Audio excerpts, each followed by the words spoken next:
Okay, now we move to our gospel passage, which comes from John chapter 8, verses 1 through 11. Jesus went to the Mount of Olives, but early in the morning he arrived again in the temple area, and all the people started coming to him. And he sat down and taught them. Then the scribes and the Pharisees brought a woman who had been caught in adultery and made her stand in the middle. They said to him, "Teacher, this woman was caught in the very act of committing adultery. Now in the law, Moses commanded us to stone such women. So what do you say?" They said this to test him, so that they could have some charge to bring against him. Jesus bent down and began to write on the ground with his finger. But when they continued asking him, he straightened up and said to them, "Let the one among you who is without sin be the first to throw a stone at her." Again he bent down and wrote on the ground. And in response they went away one by one, beginning with the elders. So he was left alone with the woman before him.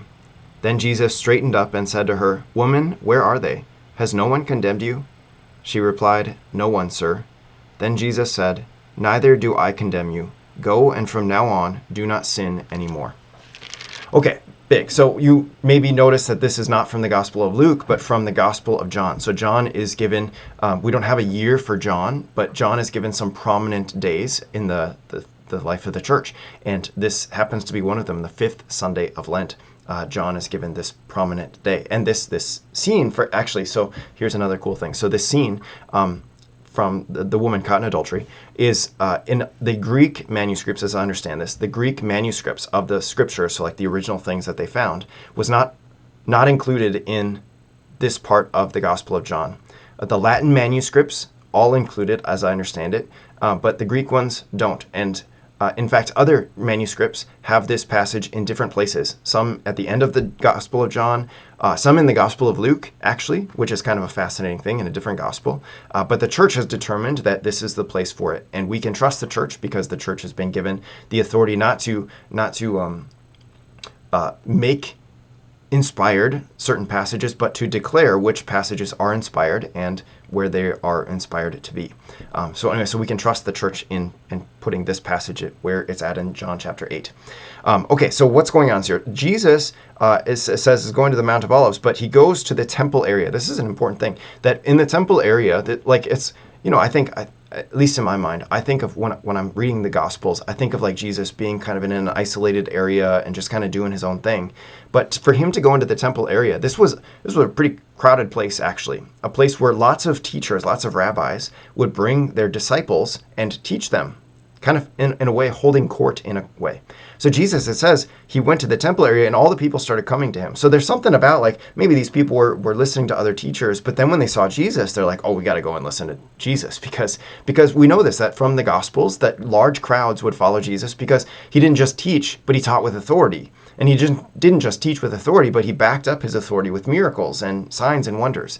So that's something that's going to attract people to Jesus, and that actually did happen, even though there are certainly instances when people abandon him, like just a couple of chapters earlier in John chapter 6, when he teaches about the Eucharist, our need to eat his flesh and drink his blood in order to have life. It says that many of his disciples went back to their former way of life. They no longer accompanied him.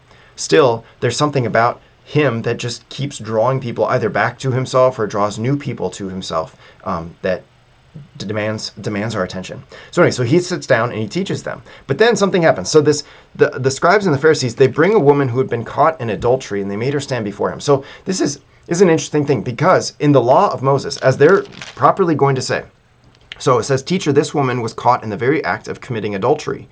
Now in the law, Moses commanded us to stone such women. What do you say?" And they're right about this. But what they're missing is the man. In Deuteronomy chapter 22, verses 22 through 24, it lists that, yes, when a man and a woman are caught in adultery, so having sexual relations with someone other than your spouse, if you're married, or having sexual relations with someone who is married, that is not, their spouse, what happens? Stoning is appropriate, in fact, because they're directly breaking one of the 10 commandments. So we don't think about this because we have a different understanding, but and it's not, I'll explain that in a minute, but for the Jewish people to directly break one of God's 10 commandments, especially because the 10 were kind of unique, they were special among the rest of the laws, to directly break one of those, an appropriate punishment was death.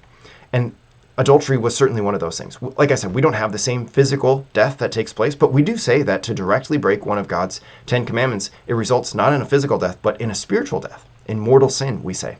If I knowingly break one of the 10 commandments, and intentionally do so, that's a mortal sin, which, yes, might not seem like it's as bad as being stoned to death, but if we really believe what we believe about mortal sin, that is to say that it directly cuts us off, it breaks our relationship. It doesn't just damage our relationship with God, but it breaks our relationship with God. And those who die in a state of mortal sin, they don't go to heaven, but instead they go to hell. That's a really sad and tragic thing. That is just as bad, probably worse, I would say, than a physical death that takes place as a result of the stoning. So we different understanding, different consequences, I suppose, but bad nonetheless. Anyway, so the appropriate response here is to stone, but to stone the man and the woman. So they bring just the woman who's caught in adultery. They don't bring the man as well. And so it just kind of leaves us wondering, like, wait a minute. Any Jew reading this story would say, where's the guy? The guy also needs to be there facing judgment.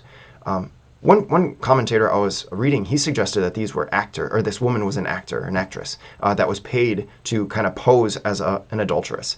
Other people have suggested that just like Susanna in the book of Daniel was brought as an adulteress by herself, so too this woman could have been brought as an adulteress by herself. Nonetheless, the man is missing, although he should be there. But still, the point that they make is accurate. And so they're bringing this to Jesus, as says, to test him. To test him, why? So that they could have some charge to bring against him. Here's the deal. Rome was occupying Jerusalem at the time, and Rome had certain laws. And according to the laws of Rome, Jewish people were not allowed to execute others, even though it was what their law demanded. And if they executed others, Rome would have punished those people with execution. So in other words, those who wanted to follow the law of Moses, according to what this woman was caught doing, in other words, those who wanted to carry it out, like, okay, she was caught in adultery, she needs to be stoned to death. Those who then wanted to carry that out would have been ultimately punished with their own execution by Rome, if they had been found out, kind of thing. And so the people here are presenting Jesus with this challenge of either you are going to follow the law of Moses and disregard the Roman law, which means you're going to be executed, and you're going to be seen as something of an insurrectionist, I believe that's the word, right? Someone, a rebel against Rome, or you're going to follow Roman law and omit the law of Moses, and you're going to be seen as a false Messiah. So Jesus is stuck. Like, if he does one, he's going to be punished by the other. And if he does another, he's going to reveal himself to be someone that he's not, or that he hasn't claimed to be a false Messiah. So it's like, okay, shoot, what's he going to do? Like that's the dilemma that he finds himself in, or that they're trying to make Jesus find himself in. Jesus, of course, is really smart, it turns out. So he does what? He turns back. Well, so first, let's get to, before we get to his response, he bent down and began to write on the ground with his finger, as though he's just like ignoring them. And there are different posits here of what exactly is Jesus doing. Like, what did he write on the ground? What was he doing? We don't ultimately know. There have been different possible solutions. Some people think he's just indifferent, like just totally ignoring them, and he's just like, I'm just gonna be here, but I'm gonna ignore what you're up to. Other people suggest that he's writing actually down the sins of the accusers, maybe writing their names in the ground, something like that. In fact, St. Jerome believed this, that he was actually writing out their sins because of what his response is going to be. Let the one among you who is without sin be the first to throw a stone at her. And he's been writing their sins down, like, I know that none of you are without sin. Other people suggest actually that he's fulfilling a prophecy. So this is actually kind of a really cool thing. I just learned this right now. So in Jeremiah chapter 17, what happens? So Jeremiah 17, verse 13 says this, O Lord, the hope of Israel, all who forsake you shall be put to shame. Those who turn away from you shall be written in the earth, for they have forsaken the Lord, the fountain of living water. So Jeremiah is prophesying this, that those who forsake the Lord, they will be written in the earth because they have rejected the fountain of living water. Remember, I talked about this that in our first reading, that streams of living water will flow from within those who participate in the new Exodus. And so some people are suggesting that Jesus is writing down those who are like, they're unwilling to participate in this new Exodus that he has planned for his people. And so that's what he's writing, which is kind of a neat thing to consider. Nonetheless, we don't ultimately know, but what we do know is this response: let one among you who is without sin be the first to throw a stone at her. In other words, what Jesus is doing is he's talking to people who believe they are without sin. So he's telling them, look, if you think you're without sin, you can be the ones to throw the stone. So he's not condemning this woman. Excuse me, he's not releasing her. In fact, he's leaving open that they could end up stoning her.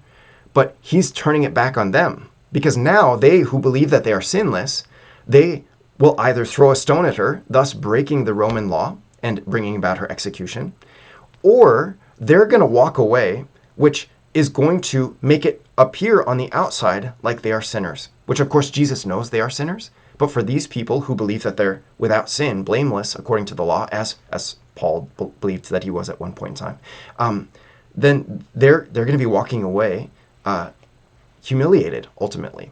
And that's what ends up happening, is that they recognize like the brilliance of this. It says, in response, they went away one by one, beginning with the elders. The wisest among them recognize, Jesus, we laid a trap for him. Now he has laid a trap for us, and we're stuck. And so we have to walk away humiliated ultimately at this, which is a really striking thing. Powerful, of course. So now what happens? So now Jesus, he turns and he's just with the woman. He says, woman, where are they? Has no one condemned you? And she replied, no one, sir. Jesus said, neither do I condemn you. Go, and from now on, do not sin anymore. So there are a couple of thoughts here that are, not everyone agrees with this, but the book of Deuteronomy does say that, look, if someone is going to be condemned, there need to be multiple witnesses that come forward with their account of what took place. And now there's no one left there except for Jesus alone. Jesus is not denying that she committed adultery. He's also not saying that she did. He's just there questioning her. No one else is there to witness against her, which means that there are not multiple witnesses to stand against her. Again, not everyone agrees with that being the case, but nonetheless, as there are no witnesses, Jesus says, okay, neither do I condemn you. The main point here is that Jesus does not condemn, but he also, notice this, he does not condone what she did. He's not saying that adultery is an okay thing, but instead, what does he say? Neither do I condemn you. Go, and from now on, do not sin anymore. That's an incredibly important point to this story, because sometimes people will refer to this story and say, Jesus is so merciful. He doesn't mind if we commit these sins. He doesn't mind if we do this. No, he does mind, actually, because his response is, don't do that anymore. Like, stop sinning. I'm not condemning you, so I'm not thinking of the past. We're actually going to hear St. Paul talk about this, like to not think of the past. And the Lord actually in the first reading said, don't think of the past. But now in the future, don't commit this sin anymore. Let your life be transformed by this moment of receiving mercy from me. Let your life be transformed by seeing how I overcome every trap. And overcoming every trap, I also forgive sins, because my mercy is shocking.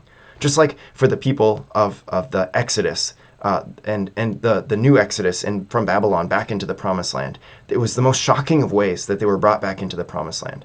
So for this woman, she gets a taste of the new Exodus that Jesus brings about in bringing about the new Promised Land, the shocking nature of, like, I deserved death and I was hopeless. But now this man, he did something, he said something, he changed everything for me. And that is the most shocking of things. I'm given new life from the spring that flows from living water. Beautiful. Goodness, so good, so good. Okay, our second reading is also just really, really great, and I'm looking forward to it. So I will see you then. Peace.